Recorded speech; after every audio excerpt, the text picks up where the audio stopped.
안녕하세요, 황철순입니다. 저에 대한 과장 또는 왜곡된 언론 보도에 대해 정정하기 위해 사실만을 기반으로 하여 증거를 바탕으로 지금부터 답변하도록 하겠습니다. 먼저 언론의 이슈가 되었던 고소인은 집사람과 떨어져 지냈을 때 저와 교제한 인터넷 방송 BJ였습니다. 그리고 뉴스 기사에는 지인 여성으로 나왔지만 2023년 8월경부터 10월경까지 교제한 사이라고 상대방의 고소장에도 나와 있듯이 지인 여성은 아닙니다.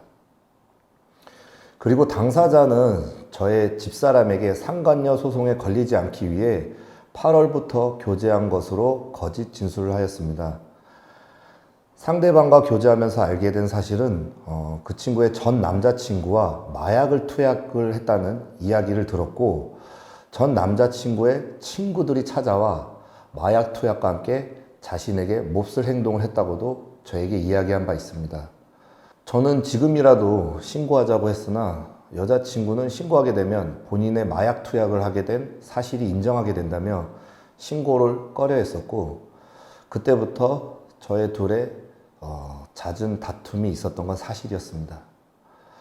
그러다 결국 저는 용서를 하게 되었고, 앞으로 힘내보자며 일부 BJ들이 이미지가 좋지 않기 때문에 건강한 컨텐츠를 제작해보자고 권유를 했고, 컨텐츠 제작뿐만 아니라 운동에 관한 트레이닝과 제 지인 프로 선수들의 PT 그리고 바디 프로필 제작까지 저는 열심히 물심양면으로 도우려고 노력했습니다. 그리고 힘내라고 다달이 용돈도 주었지만 상대방은 돈보다 별풍선을 요구를 했었고, 저는 별풍선은 수수료를 40%나 떼어야 하기 때문에 현금으로 주는 게 더 낫지 않냐고 물어봤지만, 별풍선은 곧 BJ들 사이에서 하나의 명예이자 또는 본인들의 랭킹에 도움이 된다며 수수료를 떼어서라도 별풍선으로 요구를 했었고, 저는 그때 약 2,100만 원어치의 별풍선을 보냈습니다. 그렇게 교제를 하던 중 전 남자친구의 사망 소식을 접했고, 그 전 남자친구의 사망 원인이 심장마비라는 것까지 그 친구로부터 듣고 알게 되었습니다.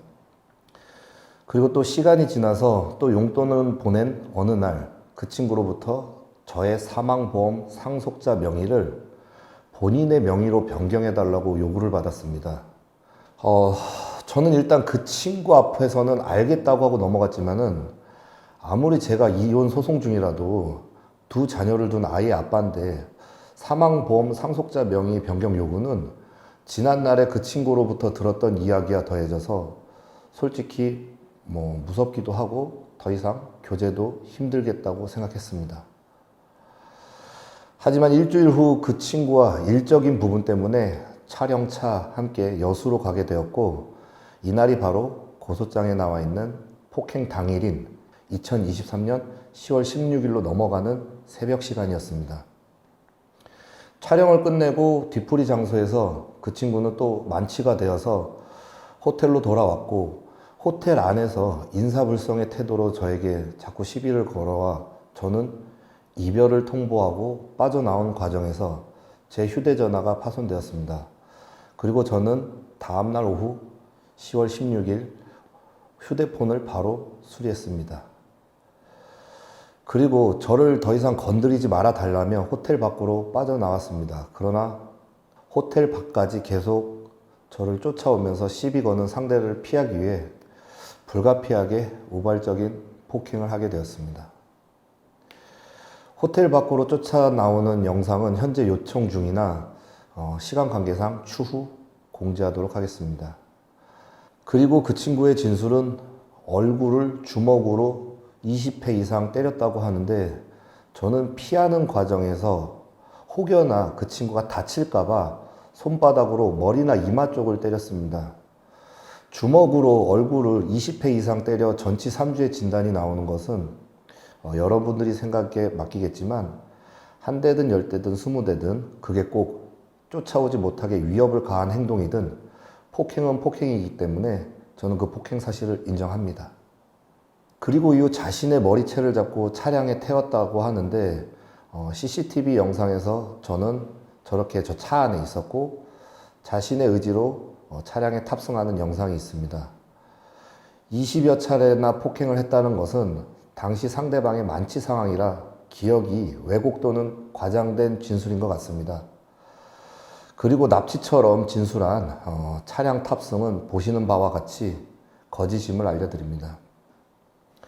저는 도망가는 상대를 쫓아가 폭행한 것도 아니고 계속 쫓아오는 상대를 뿌리치는 과정에서 발생한 일입니다. 그러나 어떠한 상황에서라도 폭행은 정당화될 수 없기에 현명한 선택을 하지 못한 것에 대해 후회야 깊은 반성을 하고 있습니다.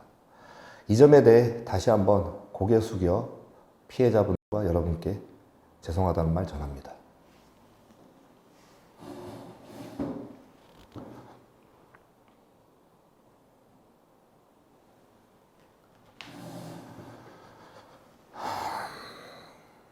그 이후 그 친구와 진행하던 프로그램에 대해서는 잠정적으로 중단하게 되었고 프로그램이 종료되지 않는 상태에서 출연료와 협찬품은 나갈 수 없는 상황이었습니다.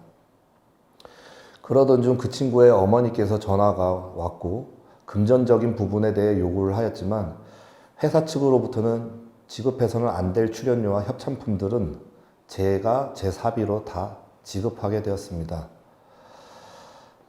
문자에서 보시듯이 이러이러한 요구를 하셨는데 많은 분들께서도 알고 계시겠지만 협찬품이라는 것은 그 제품을 홍보해주는 조건으로 지원을 받는 것이라는 거 알고 계실 겁니다.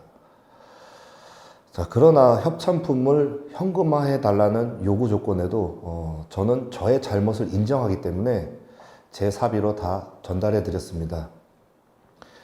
이렇게 하여 저는 합의가 원만하게 이루어졌다고 생각했습니다. 그런데 갑자기 며칠 뒤 경찰 조사를 받으라는 통보를 받았고 조사가 끝난 후 저는 상대 측의 합의 조건으로 1,000만 원을 제안을 하였으나 상대 측은 집사람의 상간녀 소송 취하와 동시에 수천만 원의 합의금을 요구하였고 과거 제 이력들을 들추어내며 이대로 가면 저에게 불리할 거라는 말을 하였습니다.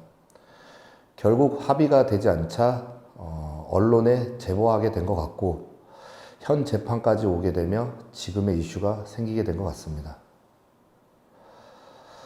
또 고소장에 나온 2023년 8월 1일에 대해서 말씀드리겠습니다. 8월 1일에 제가 무엇을 했는지 휴대폰을 찾아보니까 마침내 그 친구의 바디 프로필을 촬영하는 날이었습니다.